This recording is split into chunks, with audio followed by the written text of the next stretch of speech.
This will be my next series. I don't know the number of the mini lathe. I'm going to be putting brass gibs on it, and this is how I'm going to do it.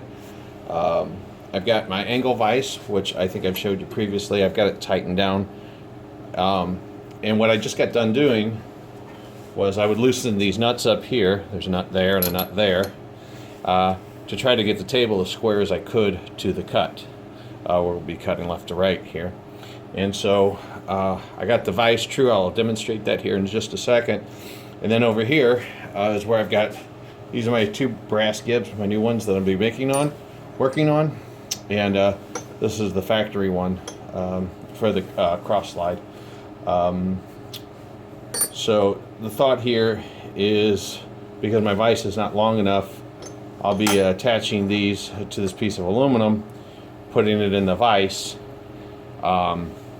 and then machining it to the correct height, and that'll be my first cut on these two. And I just want to demonstrate real quick how close I have this to true. So you can see it's set on 0 now, and we'll go all the way across. There's in this vise there's a divot, and you'll see the meter fluctuate.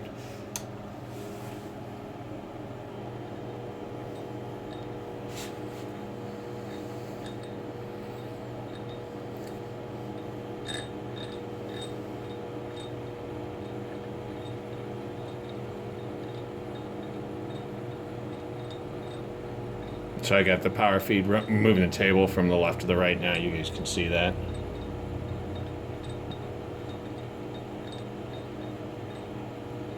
And trying to get this thing straight, what happens is that, you know, you loosen it up and try to reset it up, and then it goes, you know, thousandths out.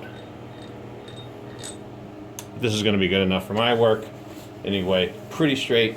So I'll get set up and we'll come back and show you straightening the top of the brass out.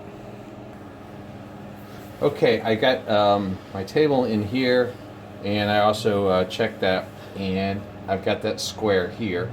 And now I need to fix this, and I was thinking about different ways to do it. And so I figured, Applebaum, he uses Loctite for everything, even temporary connections. So I have some super glue here, which is the same thing as Loctite. And I'm going to go ahead and affix this on here.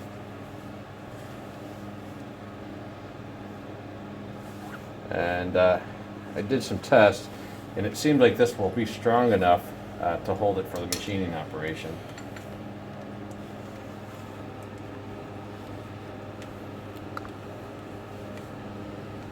Okay, and then I'll go ahead and put the other one over here. And then obviously I'm going to have to break these to get the outside angle. I'm going to tilt this up 60 degrees. Well, first I'll do is I'll flatten the surface off,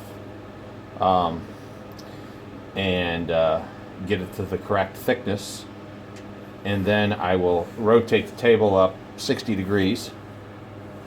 Thank you T2H Instructables, by the way, for confirming the angle. Tilt it up to 60, do this. I'll flip the table around, and I'll do the 60 degree again on the outside. Then I'll go ahead and dismount them from these, and then I haven't really worked it out, but I'll have to figure out a way to get the inside angle as well.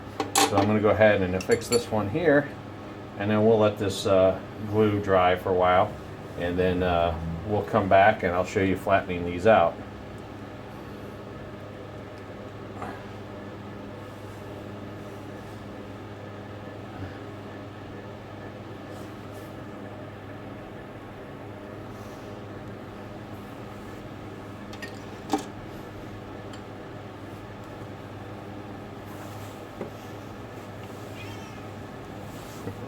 Hi, Larry.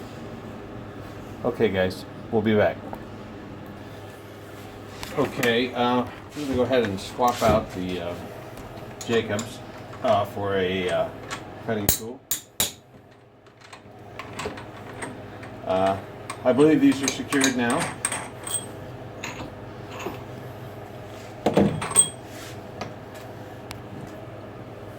So I'm using a 3/4 inch 2 flute titanium nitrate coated bit. Go ahead and put that in a check here. This is an R8 taper.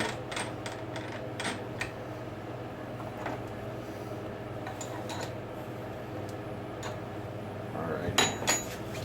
So we'll bring this down, and with a 3/4 inch, we should be able to cover the whole surface in one pass. So I'm going to go ahead and set that up. See here. Okay, we're set up to do a flat cut. This is just to clean up the saw marks.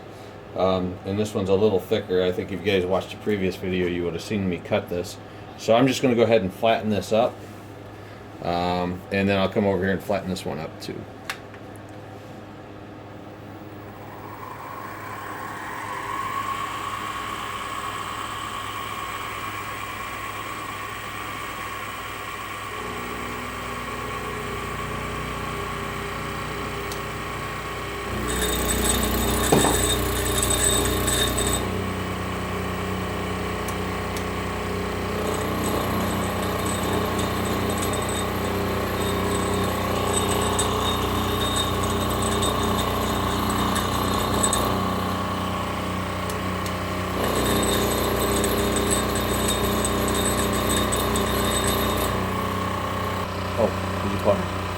I'm having a problem here. My table feed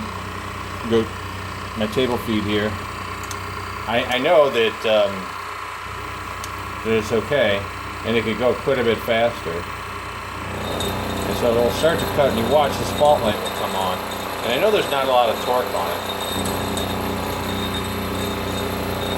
So I'm only going slow because the fault light will come on. So I'm gonna have to figure this out. What's causing this? Maybe get the manual on it or try to understand it. But I know it's not over torquing it. I mean, this thing is capable of cutting way more brass at a higher speed than this. I don't know, maybe when I get done with this project, I plan on making new gibs for the mill as well. You know, I don't know maybe if I got my screws too tight or whatever, but when I try to speed this thing up, when I know it's capable of cutting faster than this, I get this fault light coming on. So anyway, we won't be filming the whole cut just because of the reason that who wants to sit there and stare at that for 2-3 minutes. And I can't go any faster because my motor kind of stops. So we'll just cut in and out with the video. There you go. See, the fault light came on again. So we'll just come in and out with the video and show you the final cuts. So we're just coming back.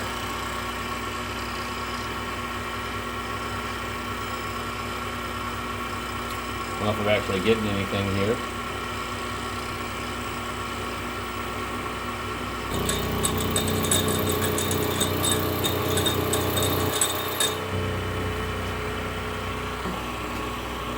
Alright, so this is going to be the final cut on this gib here as far as the, well, sorry, final cut as far as straightening it out. I'm going to get them both straight, then I'll cut the 60-degree angle, and then I'll get them down to the correct thickness after I cut the 60-degree angle.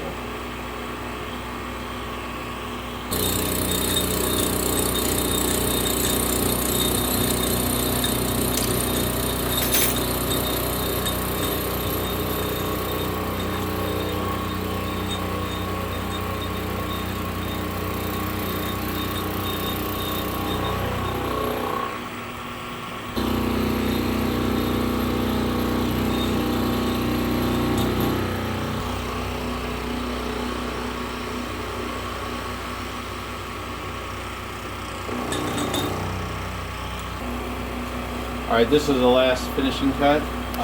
After this cut, we're going to raise the table up to 60 degrees, and we're going to go ahead and cut the 60-degree angle.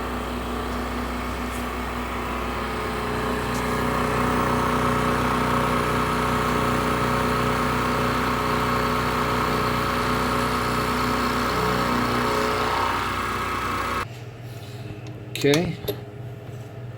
Let's take this table up to, little chain here.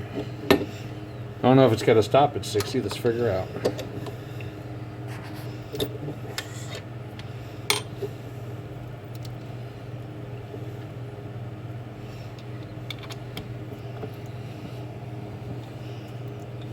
Doesn't quite look like 60 to me.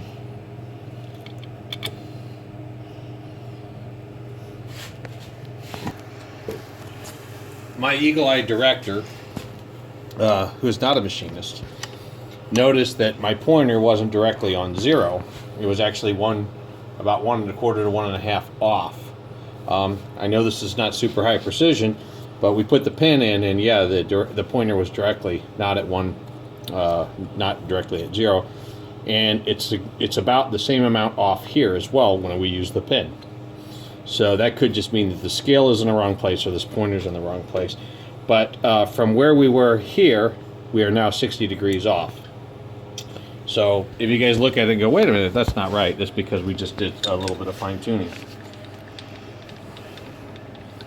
So I'll bring the cutter head down, and I don't suspect it could do this in one pass. But, alright, so we'll go ahead and start her up. Got a little fine tuning to do, and then we'll get the power drive going.